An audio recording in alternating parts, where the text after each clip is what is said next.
শ্যামসুন্দরের মন্দিরে একদম অপোজিটে হচ্ছে এখানে অফিস আর কি।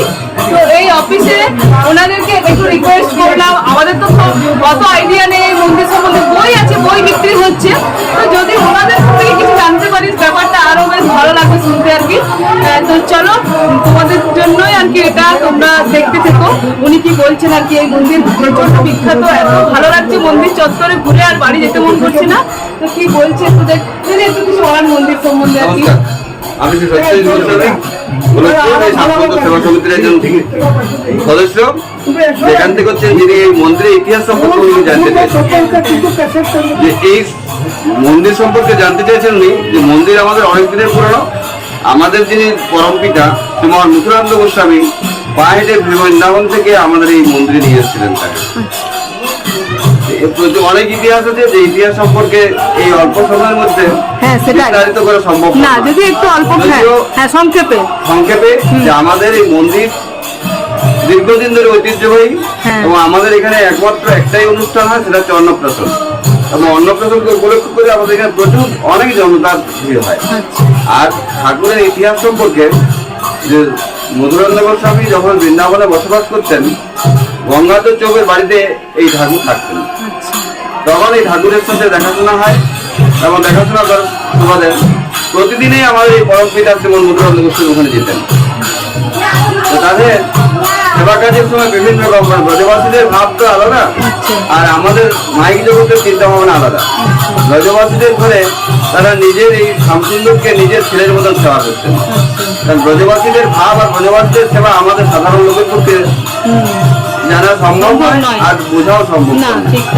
তাই আমাদের ব্রজের ঠাকুর শ্রী শ্যামসুন্দর, কিন্তু শ্যামসুন্দরকে উনি সন্তুষ্ট করে শ্যামসুন্দরের সাথে কথা হয়, কিন্তু পরক্রমেই ওই গঙ্গাধর চৌবে এই ঠাকুরকে দিতে চাননি। ইনাকে না দেওয়ার জন্য কিন্তু অনেক কিছু ব্যবস্থা করেন।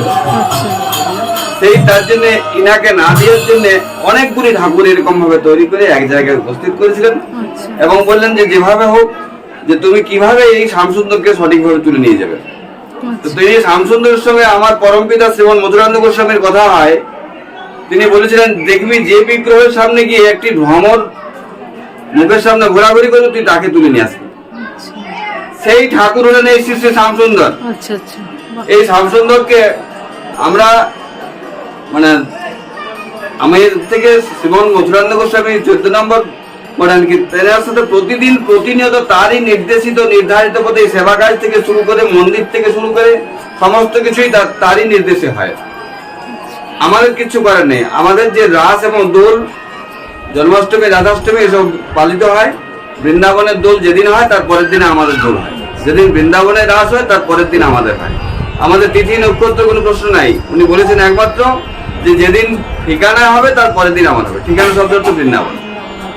তো তারই রীতিনীতি অনুসারে আমরা আজও অদ্যাবধি সেবা কাজ চালিয়ে যাচ্ছি। এবং এই যে প্রতিদিন প্রতিনিয়ত যে আমাদের নিযুগ বলে যে বিষয়বস্তুটা, এটাও কিন্তু তারই নির্দেশে। এর আরো এক অলৌকিক ঘটনা আছে, যে শ্রীমান মধুরানন্দ গোস্বামী, তিনি আমার পরম পিতা, তার সংসার করার জীবনের জন্য তার কোনো ইচ্ছা ছিল না। তিনি বৈরাগী এবং সন্ন্যাসী জীবনযাপন করছিলেন। শ্যামসুন্দরের নির্দেশিত এবং নির্ধারিত জন্য তিনি সংসার ধর্ম পালন করেন, এবং সেই সংসার তখন ওনার 70 বছর বয়সে তিনি বিবাহ করেন। তো 70 বছর বিবাহ কোনো ব্যক্তিকে কেউ কন্যাদান করতে সম্মত হয়, তথাপি সেই ভদ্রলোক দামোদর পাটির ভদ্রলোকের সঙ্গে কথা হয়। সেটা কিন্তু শ্যামসুন্দরের লীলা। তিনি তো লীলা কৌশল, কারণ অলৌকিক লীলা করেন তিনি। শ্যামসুন্দরের নির্দেশে ওই দামোদর পাটির ভদ্রলোকের কন্যার সাথে কথা হয়, কিন্তু কোনোমতে তারা রাজি হয় যে এইরকম একটা 70 বছরের বৃদ্ধ, তার সাথে আমার এই মেয়ের বিয়ে দেবো। এইটা যখন রাজি না হয়, তার বাড়িতে এক লীলা করেন কি, তাদের বাড়িতে সব রক্ত বমি হতো। এইরকম পরিস্থিতিকে তিনি শ্যামসুন্দর নিজে এক বিপ্র সাইজে সেখানে গিয়ে বলেন যে তোমরা ওই চরণে অপরাধ করেছো, তিনি পরম বৈষ্ণব, সেইখানে যাও, তুমি যে খবর পাঠাও, বিবাহের দিনক্ষণ ঠিক করে এসো। সমস্ত কিছু করার পর তাদের সুস্থ হয়, এবং আমাদের ওই মাতা এবং পরম পিতার বিবাহ সম্মিলিত হয়। তার থেকে আমাদের রাজ্য অবধি সেবা কাজের জন্য সমস্ত সেই সংসার প্রতিপালন করে আমাদের আজকে সৃষ্টি। আজকে আমরা এই সেবা কাজ কেউ যা বৃদ্ধি কম হয়েছে সেবা পায় বেশি। যেমন আমারই বর্তমান স্বামীর সেবা আমার দাদুর ভাগে 6 বছর পরে 2 দিন পাই। আমাদের এত বড় বংশবৃদ্ধি হয়েছে। তো এই শ্যামসুন্দরের নির্দেশিত ভাবে যে প্রতিদিনের যে সেবা কার্য প্রথম সকালবেলাতে হয়, সকালবেলা থেকে সেবা কার্যটা ওইটা বিষয়টাই বলছি। প্রতিদিনের যে নির্ধারিত আর কি, প্রতিদিনের চাষের মুরগি, তার সাথে গুড় পিঠা মিঠাই। গুড় পিঠাটা সকলের জন্য না, শুধুমাত্র ফাল্গুন মাস আমাদের এই গোলকপুর গ্রামের জন্য গুড় পিঠাটা হয়। গুড় পিঠা কিন্তু সকলের জন্য, কিন্তু মিঠাইটা থাকে। আর ফলমূল মিষ্টি যা দেয়, বাল্যভোগ হয়। মধ্যাহ্নে 4 পাই আতবের অন্ন, 4 পাই দুধের পায়েস, রসা, ভাজা, চিড়ার পিঠা, চাটনি, যার যেমন সাধ্য অনুযায়ী। আজকাল পুষ্পান্ন হয়, কলানো হয়, পনিরের সবজি হয়, আজ অনেক কিছু হয়। কিন্তু আমাদের কুমড়াটা কিন্তু হতেই হবে। কারণ আমাদের ইতিহাসে আমরা খুঁজলে পাই যে যার কুমড়া হয় না, তো শ্যামসুন্দর নিজে চলে গেছিলেন কুমড়া আনতে, এবং তিনি আর লীলা করেছিলেন কুমড়া বাড়িতে, যাতে তার জন্য কুমড়ার বাড়িতে নুপুরটা ছেড়ে এসেছিল। সেই নুপুরটা পরে পেয়ে সেখানেও একটা আমাদের এই শ্যামসুন্দর মন্দিরের পিছনে মন আছে, তার এই নিচের দিকে জায়গাটা, ওখান থেকে এখানেও এক লীলা করে এসেছেন। তো শ্যামসুন্দর এই লীলাময় বিভিন্ন জায়গায় বিভিন্ন ভাবে লীলা করেছেন। আপনি কিছু বলুন। গায়ে পুরো একদম কাটা দিয়ে দিচ্ছে। দেখুন, শ্যামসুন্দর সেবা সমিতির বর্তমান সম্পাদক উনি, ওনার বয়োজ্যেষ্ঠ লোক, ওনার মুখ থেকে আপনারা বাকি কিছু আমি আর কি বলবো, তো সব তো বললেন। মানে সবকিছু যদি কিছু আছে তো একটু বলুন, নালে যদি আমাদের যে 3টি বিগ্রহ হয়, আচ্ছা, শ্যামসুন্দর, রাধারানী, ললিতা। ললিতা নিয়ে একটা ইতিহাস আছে।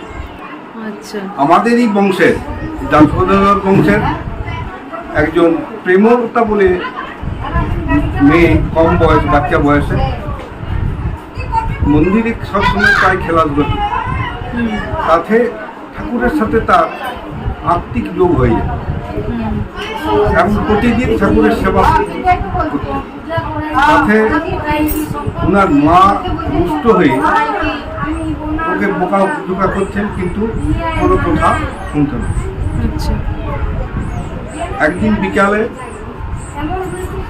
আমাদের লীলাময় পালক বেশি আর ওই প্রেমলতা দুজনের খেলতে খেলতে বিয়ের খেলা, আর অন্যান্য সব ছেলেমেয়ে নিয়ে, এবং উনি বলেন প্রেমলতার মাকে যে আমাকে প্রতিদিন বিকালে দুধ চিড়ে খাওয়াবে। তারপর থেকে শুরু আমার এখানে দুধ চিড়া,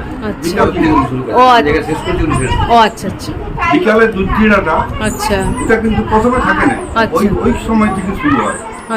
তারপর একদিন কোথাও খুঁজে পাওয়া যায় না প্রেমলতাকে, তখন মন্দিরের যে সেবাই তিনি দেখেন যে উনি বসে ঠাকুরের পদসেবা করছেন। উনি যে বাড়িতে বলেন এবং বলেন যে যেমন ওকে প্রেমলতাকে যেন কোনো রকম বোকাচোকা না করে, কোনো মাধ্যম যেন না করে। মার আগের বসে তাকে এক চড় দেয় এবং সেইখানে সে অজ্ঞান হয়ে যায়। পরে আমাদের যে শিষ্য খাগড়ার রাজা, তার কাছে উনি আমাদের ঠাকুরকে এখানে নিয়ে আসার মূল কাণ্ডারি। উনি মুকুটানন্দ গোস্বামীর যে পূর্বপুরুষ, উনাকে ধরে এখানে নিয়ে এসেছে। দেখো, ভীষণ ভালো লাগলো ওনাদের মুখে, এত ভালো লাগছে মানে কাহিনী তো শেষ হচ্ছেই না। তো যাই হোক, ওনাদেরকে ধন্যবাদ জানাবো, আর আপনারাও একটু ধন্যবাদ জানাবেন এই ভিডিওর মাধ্যমে। সবাই চাইবো যে এই মন্দিরে একবার আসুন, এত সুন্দর পরিবেশ, মন্দির চত্বর থেকে একদম যেতে ইচ্ছে করছে না। তো থ্যাংক ইউ সো মাচ, নমস্কার। খুব ভালো লাগলো আপনাদের এই মূল্যবান সময় যে একটু আমাদেরকে দিলেন, এটার জন্য আমরা সময় দিতে পেরে আমরাও ধন্য। খুব ভালো লাগলো, আমাদেরও ভালো লাগছে খুব। অনেকে দেখছো এটা, আসবেন অবশ্যই, হ্যাঁ এটাই বলবো। আমরা চেষ্টা করবো আরো খুব ভালো, সত্যি এত সুন্দর আয়োজন ব্যবস্থা, সবকিছু ভোগ খাওয়ানোর এত সুন্দর ব্যবস্থা, মানে না এসে দেখলে বোঝা যাবে না। তো সবাই একবার এসে এখানে দেখে যাও, খুব ভালো লাগবে, বেশ ভালো লাগলো। আসছি, হ্যাঁ। হরে কৃষ্ণ, ধন্যবাদ ধন্যবাদ। হরে কৃষ্ণ, হরে কৃষ্ণ, হরে কৃষ্ণ।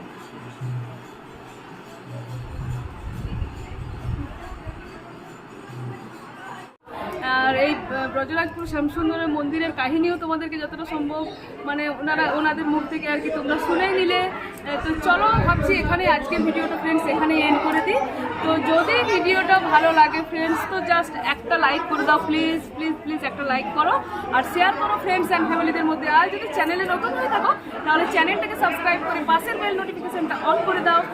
বাস আজকের ভিডিওটা এখানে এন্ড করছি। আর ভাবলাম যে এই মন্দিরেই শুরু করলাম ভিডিওটা, মন্দিরেই শেষ করছি আর কি। চলো বাই।